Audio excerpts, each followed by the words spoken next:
영감 있는 한 사람이 새로운 시대를 엽니다. 그 교회사에서도 그렇고, 어저께 얘기한 슈페너 같은 사람도 참 영감 있는 사람이에요. 그들의 책을 쭉 읽어보면, 야, 이런 생각이 어디에서 왔을까? 하나님이 주시지 않으면 어떻게 이런 생각을 했겠나? 그런 감동, 또 그 감탄이 와요.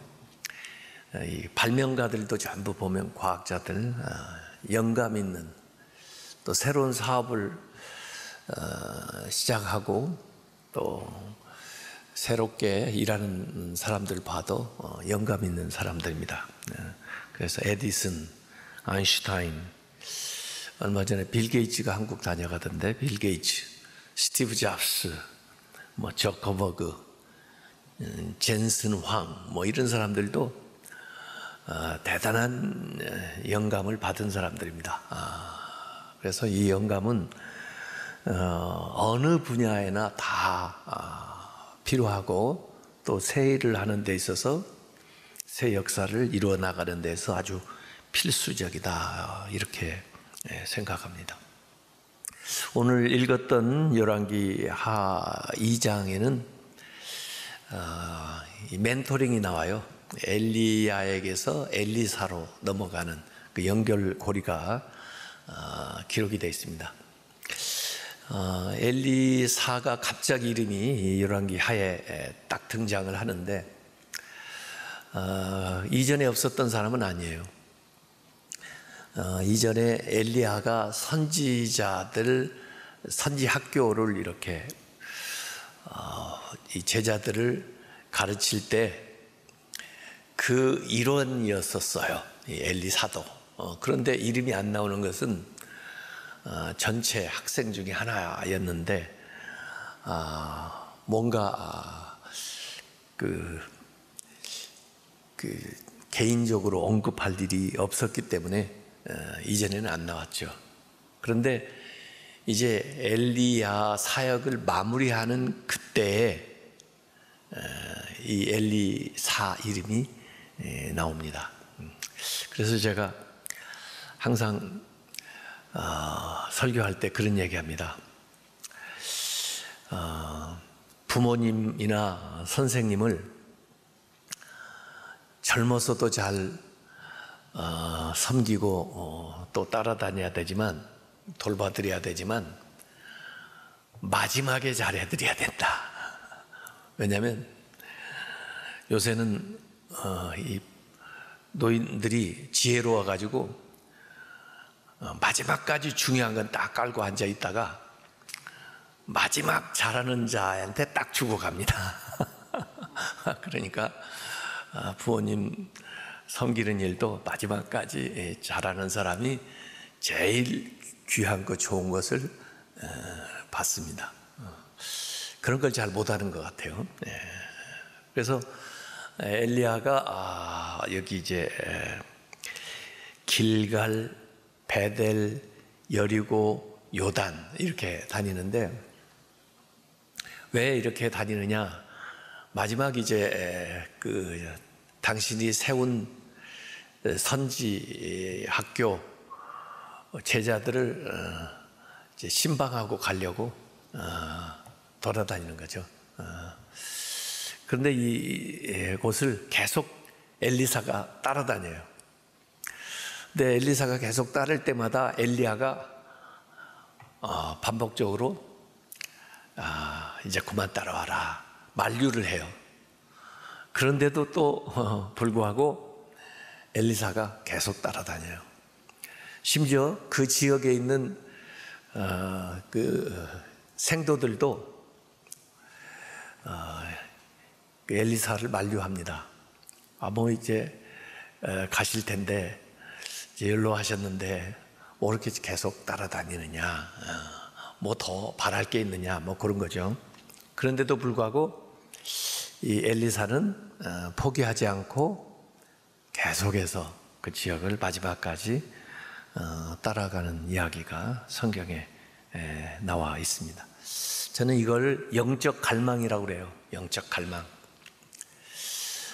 영적으로 갈망하는 거죠. 사모하는 거죠. 소원하는 거죠. 그게 있으니까 엘리야를 마지막까지 따르는 거예요. 그래서 결국 엘리야가 요단강 건넌 다음에 그 다음에 언덕에서 물어봅니다. 너 자꾸 나를 따라오는데 도대체 뭘 원하냐? 내가 너한테 뭘 줄 수 있다고 생각하냐? 네 소원이 뭐냐? 하고 물어볼 때 오늘 열왕기하 2장 9절 말씀이 바로 엘리사의 기도입니다.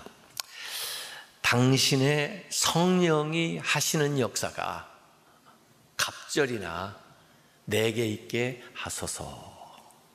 이게 이 사람의 기도예요. 엘리야에게 얘기하는 것 같지만 하나님께 하는 기도죠. 근데 이 같은 본문이 이전에는 뭐라고 기록되어 있었습니까? 뭐라고 번역을 했습니까? 갑절의 영감, 당신에게 임했던 갑절의 영감이 나에게 있게 하소서 그랬습니다. 이 갑절의 영감을 새로운 번역에 지금 성령이 하시는 역사 이렇게 번역을 해놨어요. 그러니까 이 영감하고 성령이 하시는 역사하고 이 신앙적으로 보면은 같다 이렇게 우리가 알 수가 있죠. 그러니까 우리 믿음 안에서 영감을 받는다는 것은 내 안에서 성령이 하시는 역사로 말미암아서 지혜를 얻게 된다든지 능력을 받게 된다든지 은사를 얻게 된다든지 하는 그런 일들이 하나님께서 주시는 영감 이렇게 얘기할 수가 있습니다. 이걸 갑절이나 달라 한 얘기는 그 당시에 이제 장자는 상속을 받을 때 2배를 받았거든요. 다른 아들에 비해서. 그래서 이제 성서 연구하시는 분들은 영적으로 볼 때 내가 당신을 이어서 장자 역할을 하게 해 주십시오. 그렇게 기도했다고 그렇게 추석을 해놓고 있어요. 제가 보기에는 엘리야가 대단한 사역들을 하고 가시잖아요, 지금요. 근데 아마 엘리사가 좀 여러 가지 생각을 했을 거예요. 엘리야가 가고 나면 어떻게 되나, 이 세상은, 이 나라는, 하나님의 일은, 우리는 여러 가지 생각을 했을 것 같아요. 또 자신을 생각하면 너무나 부족해서 자기가 엘리야를 대체한다는 것은 정말 말도 안 된다. 내가 엘리야의 일을 이어가려면 최소한 엘리야 선생님이 받은 영감의 2배는 하나님이 나한테 주셔야 내가 그분 한 일을 이어갈까 말까 한다, 이런 생각을 했던 것 같아요.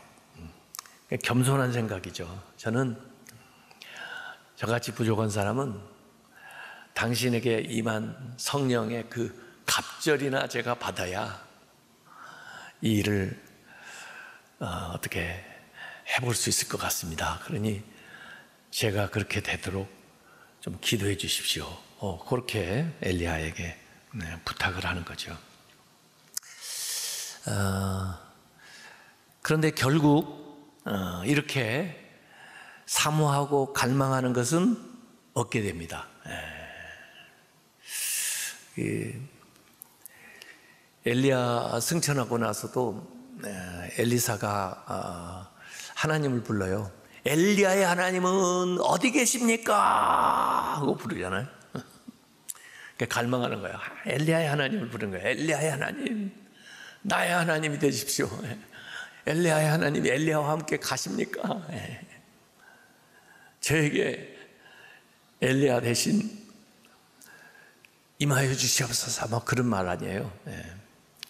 그래서 소원하는 것은 반드시 하나님이 이루어 주십니다. 그래서 여러분이 마음에 소원을 가지시고 포기하지 마시고 계속해서 구하고 찾고 기대하면 하나님께서 결국 주실 줄로 믿습니다. 예. 이 엘리야가 승천할 때요, 엘리사가 엘리야를 향하여 하는 말이 열왕기하 2장 12절에 나옵니다. 내 아버지여, 내 아버지여, 이스라엘의 병거와 그 마병이여, 이렇게 얘기합니다. 선생님을 아버지라고 부르는 것도 참 좋은 말이고, 내 아버지여, 내 아버지여, 엘리야를 부르면서, 그런데 그 뒤에 나오는 말이 진짜 중요한 말입니다. 엘리야 그 노인인데 그분 보고 말하면 이스라엘의 병거와 그 마병이요, 그랬습니다. 그 당시에 이 무기 가운데 병거, 지금으로 말하면 뭐 전차 같은 거거든요. 말 타고 달리는 마병,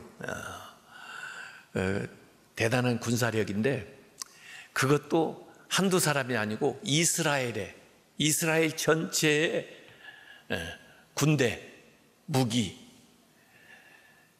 이걸 엘리야한테 부르는 거예요. 그러니까 엘리야 한 사람이 이스라엘의 전체 군대, 군사력에 맞먹는 인물이라는 거예요. 이건요, 영안이 열리지 않으면 안 보이는 거예요. 아이, 저 뭐 노인, 저까지 것 뭐 이렇게 생각할 수 있는 건데 그분을 그렇게 생각하는 거예요. 그러니까 자기가 따라오는 거예요. 자기가 그걸 사모하는 거예요. 자기도 그런 사람이 되기를 원하는 거예요. 실제로 그 한 사람 때문에 나라의 위기를 면하기도 하고요, 그 한 사람이 나라를 구하기도 하고 그렇습니다. 그래서 하나님의 사람의 그 기도, 그리고 그의 사역, 그의 말씀이 대단한 일들을 이 영적으로 보면 불러오는 거예요. 그걸 사모하는 거죠, 엘리사가. 그래서 결국 이제 엘리야가 올라갈 때 엘리사가 이제 부르짖으니까 이 엘리야가 올라가면서 자기 겉옷을 이렇게 턱 떨어뜨립니다. 근데 그 겉옷이 이렇게 떨어져 내려오는 그 모습이, 저는 그게 영감이 임하는 것을 가시적으로 비주얼라이제이션 해가지고 가시화시켜서 보여준 거다. 비디오로 보여주는 거죠. 영감이 임하는 게 눈에 보입니까? 안 보이잖아요. 순간에도 임할 수 있지만은, 그런데 엘리야의 그 겉옷이 이렇게 떨어지는 걸 통해서 형상화시켜 주는 거죠. 그래서 마지막 엘리야가 남겨놓고 간 것은 겉옷. 그런데 그 겉옷이 무엇을 상징하냐면 엘리야의 영감이 엘리사에게 임한 거. 그래서 나중에 이제 요단강 앞에 딱 서가지고, 요단강을 같이 건너왔잖아요. 지금 엘리야하고 엘리사하고 같이 건너와요. 그래서 엘리야는 바로 승천했는데 엘리사는 따라서 승천하지를 못하고 거기까지 마중을 하고 그 다음에 다시 돌아옵니다. 오늘도 장례식이 있죠. 제가 주로 하는 일이 그런 겁니다.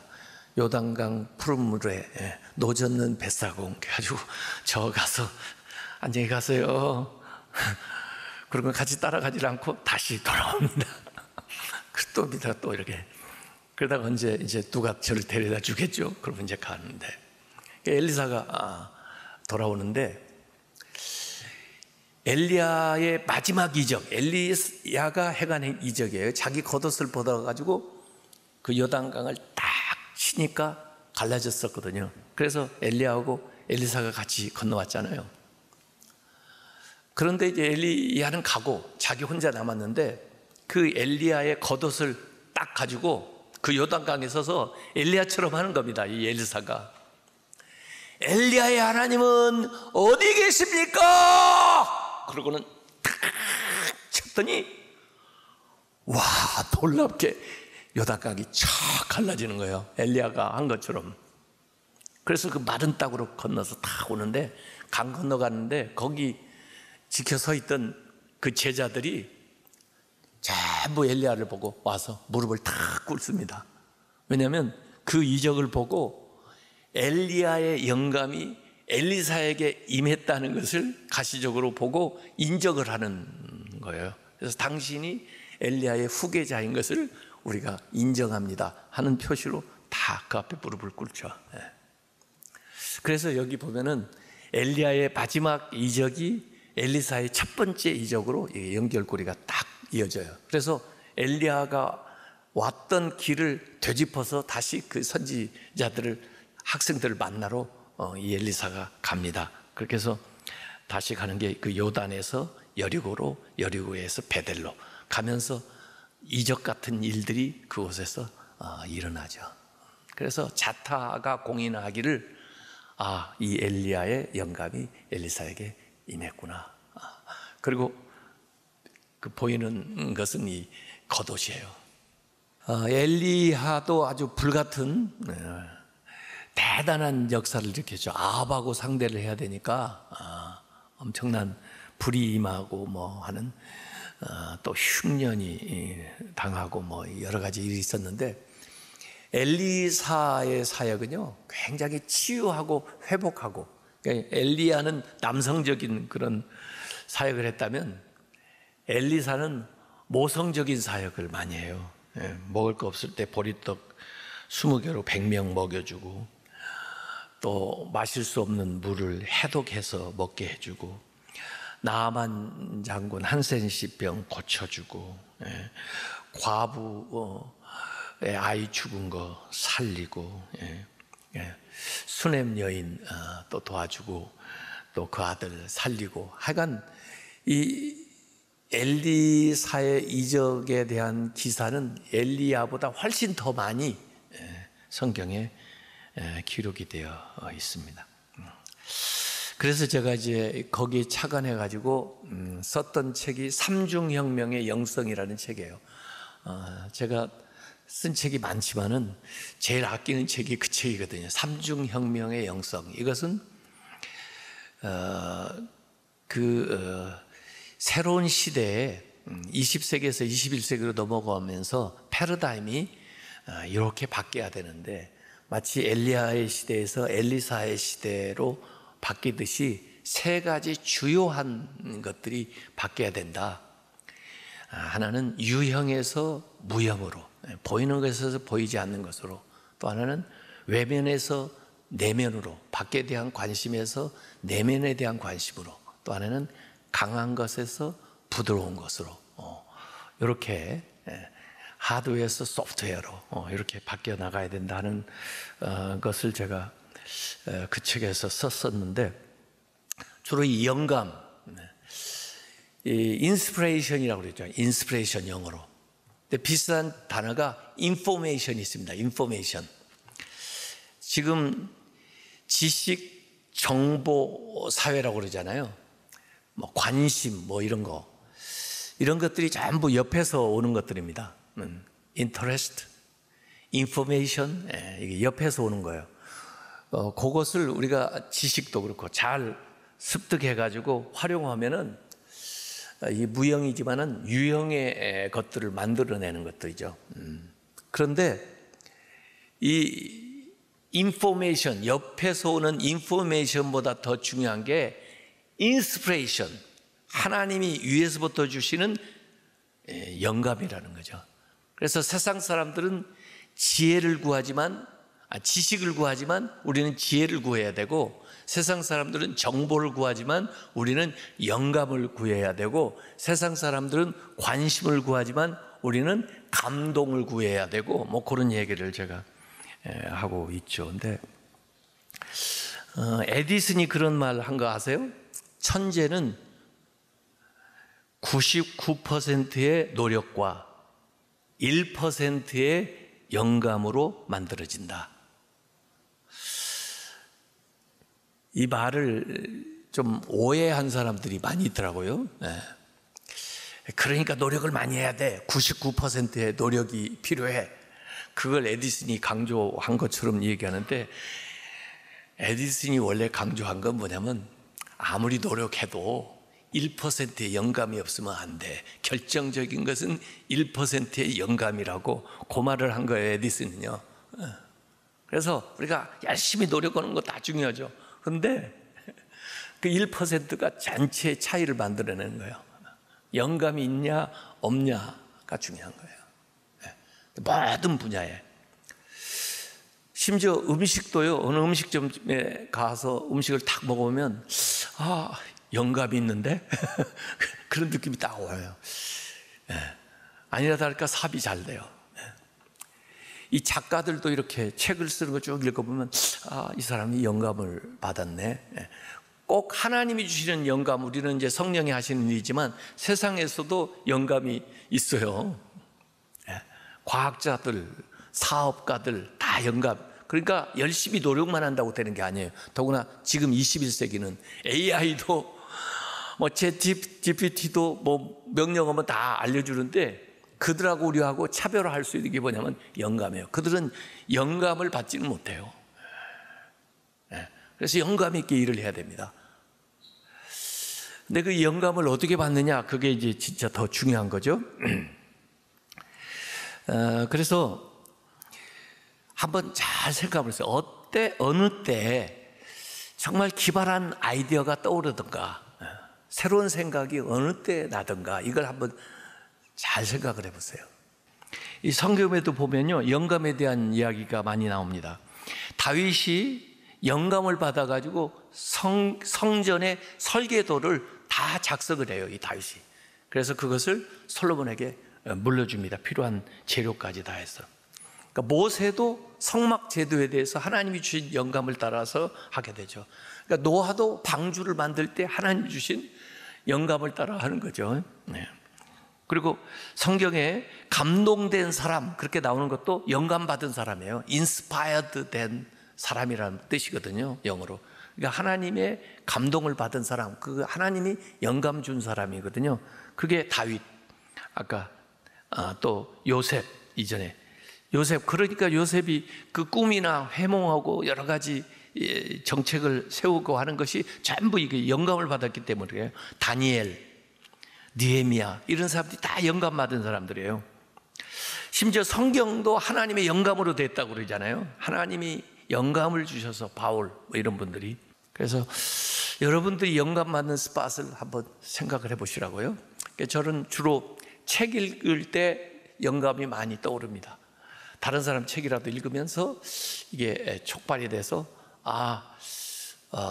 제 생각이, 제가 발전시켜야 될 것들이 이렇게 아이디어가 이렇게 떠오르게 돼요.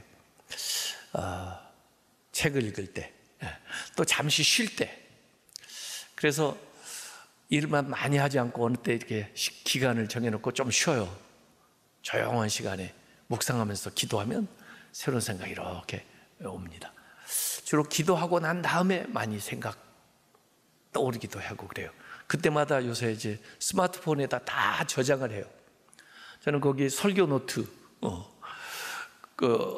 메모장을 만들어가지고 그때 떠오르는 생각을 거기다 다 기록을 해요. 스마트폰 항상 가지고 다니잖아요. 거기다 놓고. 그 다음에 이제 거기에 있는 생각을 다시 컴퓨터에 자료 파일에다 옮겨가지고 전부 주제별로 모아놔요. 그러다가 필요할 때 그걸 가져다가 쓰는 거죠. 그래서 그냥 매일매일 일상적인 일을 한다고 해서 창의적으로 잘할 수 있는 게 아니에요. 이렇게 주일에 예배 드리고 또 말씀 듣고 말씀 읽고 묵상하고 기도하면서 떠오르는 생각, 주시는 영감을 따라서 우리가 사업도 하고 가정생활도 하고 자기 일도 경영하다 보면은 정말 하나님이 주시는 새로운 일들을 계획하고 나갈 수 있게 된다, 이런 겁니다. 하나님이 주시는 영감을 구하시고 또 영감 있는 사역자들, 또 모든 사업 일들 해 나가시기를 주님의 이름으로 축원합니다.